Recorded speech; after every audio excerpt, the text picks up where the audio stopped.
سب سے زیادہ ہماری محافل میں جو چیزیں چلتی ہیں وہ نعت ہے، کیونکہ تقریر تو ہم سننے کے لیے ویسے بھی تیار نہیں ہوتے، اور تقریر بھی ہم سنتے ہیں تو پھر ایسے ہی کسی بندے کی سنتے ہیں جو ہمیں وہیں بیٹھے بٹھائے جنت پہنچا دے۔ اگر ہمیں کہے کہ بھئی یہ تمہارا عمل ٹھیک نہیں، اس میں پکڑے جاؤ گے، تو کہتے ہیں یہ تو پھر ڈرا رہے ہیں ہمیں، اس کی تقریر سننے کی ضرورت نہیں، یہ تو خوف دلاتے ہیں، قبر کا خوف دلاتے ہیں، کہتے ہیں کام کرنا پڑے گا، عمل کرنا پڑے گا، ایسے جنت نہیں ملتی۔ تو ہم چاہتے ہیں کہ محفل میلاد میں، نقیب محفل میں ہمیں جنت کا سرٹیفکیٹ دے، بار بار بولے کہ جی محفل کروائی ہے، جنہوں نے جو آئے ہیں، جنہوں نے 1 روپیہ دیا ہے وہ بھی جنت میں، جنہوں نے قدم رکھا ہے وہ بھی جنت میں۔ ہم کہتے ہیں اس میں کوئی شک نہیں کہ برکتیں ہوتی ہیں، لیکن رسول اللہ کی تعلیم نہیں ہے، حضور نے کسی کو یہ سند نہیں عطا فرمائی، ورنہ صحابہ کو حضور صلی اللہ علیہ وسلم فرماتے جتنی تکلیفیں تم نے برداشت کی ہیں میرے ساتھ، اب تمہیں مزید کسی عمل کی ضرورت نہیں، حضور فرما سکتے، صحابہ کو فرماتے۔ نعت کے لیے کلام کا انتخاب سب سے پہلی بات ہے کہ نعت خان خود کوئی شاعر تو نہیں ہوتے، عام طور پر کوشش کرتے ہیں کہ وہ اپنا ہی کلام بنائیں، اور پھر جو وہ بیڑا غرق کرتے ہیں معاملے کا وہ اور زیادہ خرابی ہے۔ لیکن جو وہ کلام پڑھتے ہیں، یہ ہمارے ہاں جو سوشل میڈیا پہ مسائل پیدا ہیں اور مسالک کے درمیان معاملات ہیں اور ایک دوسرے کو برا بھلا کہا جا رہا ہے، اس کے اندر سب سے زیادہ فساد انہی کا ہے کہ ہمارے اسٹیج کے اوپر ہماری محفل میں کھڑا ہوا نعت خان ایسے ہی نعت پڑھتا ہے جو اہل سنت کا عقیدہ ہی نہیں، جو حضور صلی اللہ علیہ وسلم کی شریعت کا عقیدہ ہی نہیں، وہ نعت پڑھتا ہے۔ اور ایک عام بندہ کہتا ہے بھئی یہ علماء کی محفل میں علماء بھی بیٹھے ہوئے ہیں، داڑھی والے جبے والے تشریف فرما ہیں، ان کے سامنے نعت پڑھی جا رہی ہے، سارے سبحان اللہ کہہ رہے ہیں، اس کا مطلب بات تو پھر ایسی ہوگی۔ وہ چاہے تو اہل بیت اطہار کی بات کرتے ہوئے کسی صحابی کے اوپر بات کر جائے، ہمیں خاموش، ہمیں کیا پتہ وہ شعر میں کیا کہہ رہے ہیں، ہم نے کہنا سبحان اللہ۔ تو یاد رکھیے سب سے پہلی بات ہے کہ نعت کے اندر کلام کا انتخاب کرتے ہوئے غور کرنا چاہیے کہ کون سا کلام پڑھا جا رہا ہے۔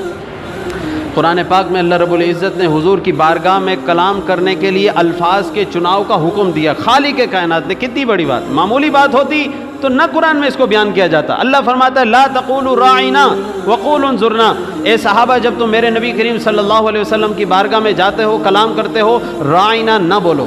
اور یہ آپ نے اکثر سنا ہوگا، میں تفصیل نہیں عرض کرتا، لیکن سوال ہے کیا صحابہ توہین کے پہلو سے کہتے تھے؟ نہیں، لیکن وہ لفظ ایسا تھا کہ جس سے منافقوں کو توہین کا پہلو نکالنے کا موقع ملتا تھا، بس اتنی بات تھی۔ تو یہ نہیں کہا کہ جو اس طرح کی بات نکالتے ہیں ان کو ہم پکڑیں گے، بلکہ کہا کہ تم ایسا لفظ ہی نہ بولو جس سے توہین کا پہلو نکالنے کا ان کو بہانہ ملے، لفظ ہی چھوڑو یہ والا، کہا اچھے لفظ بولو جس کے اندر توہین کا پہلو کوئی دشمن نہ نکال سکے، ایسے لفظ چن چن کر میرے نبی سے کلام کرو،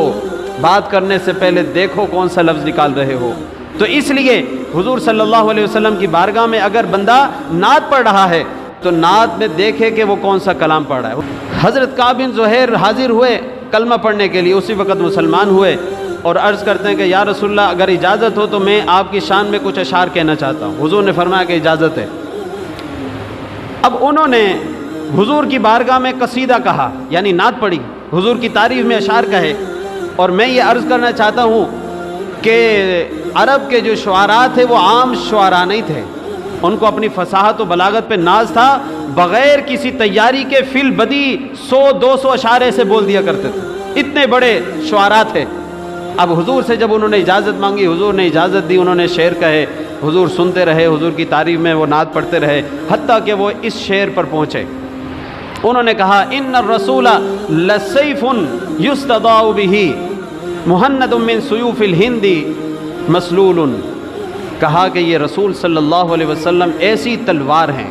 ایسی تلوار ہیں جس سے حق کا چراغ روشن ہوتا ہے۔ تلوار سے ظالم کو مغلوب کر دیا جائے، حق کے بات کو بلند کر دیا جائے، تو کہا کہ یہ رسول ایسی تلوار ہیں جس سے روشنی پھیلتی ہے۔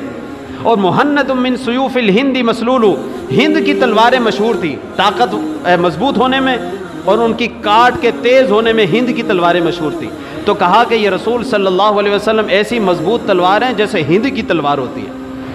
انہوں نے یہ شعر کہا، اس میں حضور کی بہادری، شجاعت، آپ کی طاقت کا اظہار کیا جا رہا ہے۔ لیکن حضور صلی اللہ علیہ وسلم نے یہ سنا تو فرمایا کہ نہیں، یہ نہیں، یہ شعر نہیں، اس کو تبدیل کرو۔ اب جس اتنے ماہر شاعر نے اپنا پورا زور لگا کر جہاں پر اس کی سطح پہنچی، اس نے وہ شعر کہا۔ حضور نے کہا کہ تبدیل کرو، اب وہ کیسے تبدیل کرے، اس کی تو بس یہاں پر ہوتی تھی. تو حضور نے فرمایا میں بتاتا ہوں کہ تم کیا کہو. حضور نے فرمایا کہو ان الرسول لنور یستضاء بہ، سیف نہیں، لنور یستضاء بہ، کہو کہ رسول ایسا نور ہے کہ جس سے پوری دنیا کے اندر روشنی پھیلتی ہے. اور پھر آگے فرمایا کہ یہ کہو محنت من سیوف الہند نہیں، محنت من سیوف اللہ مسلول، کہو کہ یہ اللہ کی تلواروں میں سے ایک تلوار ہے، یہ کہو. تو حضور صلی اللہ علیہ وسلم نے اتنے بڑے شاعر کے شعر کو رد کر کے اس کی اصلاح فرما کر یہ بتا دیا کہ ہر بندے کے بس کی بات نہیں کہ حضور کی شان میں وہ قصیدہ اور نعت لکھے. اتنے بڑا شاعر جو عرب کا مشہور شاعر ہے، جو فی البدیہہ کئی سو اشعار کہہ سکتا ہے، جب حضور صلی اللہ علیہ وسلم نے اس کے شعر کو رد کیا تو یہ بتا دیا کہ دنیا کے کسی موضوع پر بھی شعر کہو تمہارے لیے کھلی بات ہے، لیکن حضور کی بارگاہ میں ہر شعر یہ نہ قبول ہوتا ہے نہ آپ کی شان کے لائق ہوتا. اسی طرح وہ حضرت حسان بن ثابت رضی اللہ تعالیٰ عنہ کا وہ شعر کہنا میں نے آپ کے سامنے پہلے عرض کیا تھا کہ حضرت حسان بن ثابت کو حضور نے خود بلایا، کہا کہ یہ کافر ہیں،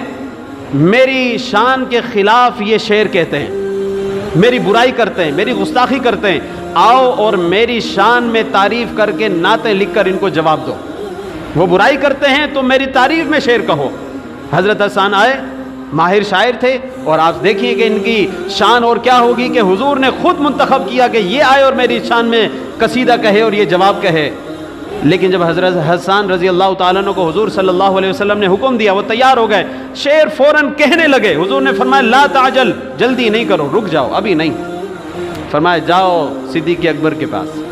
وہ میرے نسب کو صحیح طرح جانتا ہے، قریش میں سب سے زیادہ ماہر انساب حضرت ابو بکر صدیق ہیں. کہا ان کے پاس جاؤ، پہلے میرے نسب کی پوری معلومات کرو، جب اچھے طریقے سے سمجھ لو، یہ علم حاصل کر لو، پھر میری شان میں نعت کہنا. اگر حضرت حسان رضی اللہ تعالیٰ عنہ کو حضور صلی اللہ علیہ وسلم نعت سے پہلے کہتے ہیں نہیں میرے نسب کی بات کرنی ہے تو نسب سیکھو، پھر اس کے بعد تم اس کے حوالے سے شعر کہنا، تو اس کا مطلب یہ ہوا کہ حضور صلی اللہ علیہ وسلم کی بارگاہ میں کوئی شخص حضور کے قصیدے پڑھنا چاہتا ہے، آپ کے حسن و جمال کو اپنے شعر میں بیان کرنا چاہتا ہے، اسے پتہ تو ہو کہ حسن و جمال تھا کیسا، صحابہ نے اس کو بیان کیسا کیا ہے، کون سا لفظ حضور کی شان اور آپ کے حسن جمال کو بیان کرنے کا حق ادا کرے گا. حق تو نہیں ادا ہو سکتا، قریب قریب ہوگا، اس کو پتہ ہو. جس نے پڑھا ہی نہ ہو، جس کو یہ نہ پتہ ہو کہ احادیث میں کون سی ٹھیک ہیں کون سی غلط ہیں، تو وہ شان بیان کرتے ہوئے غلط احادیث، موضوع احادیث کو بھی لا سکتا ہے. جیسا کہ ایک بات میں عرض کرتا ہوں، اکثر آپ نے شعراء سے اور بعض خطباء سے بھی سنا ہوگا، معراج کا واقعہ بیان کرتے ہوئے کہتے ہیں کہ جی آپ کی شان ہے کہ آپ کے نالین جو ہے، آپ نالین کے ساتھ عرش پر تشریف لے گئے. اشعار ہوتے ہیں اس طرح کے جس کے اندر بیان ہوتا ہے جی باقی تو جوتیاں اتار کر گئے، حضور جو ہیں اپنی جوتیاں پہن کر گئے. حضور کی شان اور آپ کے نالین کی شان، اس کی عظمت کیا ہے وہ اپنی جگہ، لیکن کیا یہ روایت میں آیا ہے کہ حضور صلی اللہ علیہ وسلم نالین کے ساتھ عرش پر تشریف لے گئے تھے؟ اعلیٰ حضرت فاضل بریلوی رحمۃ اللہ علیہ سے یہ سوال ہوا، آپ نے فرمایا یہ روایات من گھڑت اور موضوع ہیں. اعلیٰ حضرت نے فرمایا روایت من گھڑت اور موضوع ہے، ضعیف نہیں. ضعیف اور ہوتی ہے، ضعیف کا مطلب ہے کہ وہ حدیث ہے راوی کچھ کمزور ہے، حدیث ہے. من گھڑت کا مطلب ہے جھوٹی ہے، اپنی طرف سے بنائی ہوئی ہے. اب بتائیے جن بڑے بڑے شعراء نے جنہوں نے نعتیں لکھی اور اس کے اندر یہ واقعہ لکھ دیا، تو انہوں نے تو ایک جھوٹی حدیث کو آگے پھیلایا، اور جس نے وہ روایت پڑھی اور جس نے سبحان اللہ کہا، اس کے لیے حضور صلی اللہ علیہ وسلم کا فرمان سامنے ہو کہ حضور نے فرمایا جس نے میرے اوپر جھوٹ باندھا وہ یاد رکھے کہ اس کا ٹھکانہ جہنم ہے. حضور صلی اللہ علیہ وسلم نے فرمایا. تو محفل میلاد تو اس لیے کروائی تھی کہ حضور کی شفاعت نصیب ہو، حضور کی نظر عنایت مل جائے، ہمارے گھروں میں رحمتوں کی برسات ہو جائے. لیکن ہم نے اپنی ایک بے احتیاطی کی وجہ سے سارا ثواب بھی ختم کیا اور الٹا حضور کی ناراضگی اور اللہ کی ناراضگی بھی مول لے لی. تو احتیاط کا دامن ہاتھ سے نہ جانے دیں. اب کیا کر سکتے ہیں؟ اب آپ یہ کر سکتے ہیں کہ جو آپ کے ہاں نعت پڑھنے آ رہا ہے اس کو کہیں کہ بھئی یہ شعراء ہیں جن کی تصدیق ہم نے علماء سے کی ہے، آپ علماء کے پاس لے جائیں، جو نعت پڑھنے والا ہے وہ کتابیں لے جائیں. جگہ جگہ دارالعلوم ہیں، ان کے اندر دارالافتاء ہیں، وہاں پر مفتیان کرام بیٹھے ہوتے ہیں، ان کو کہیں کہ جناب یہ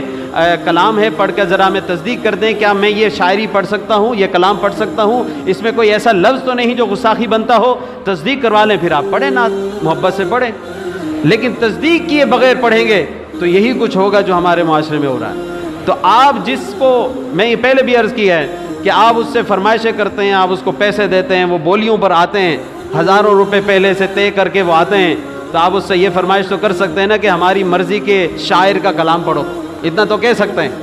تو یہ بات آپ سب سے پہلی بات ہے۔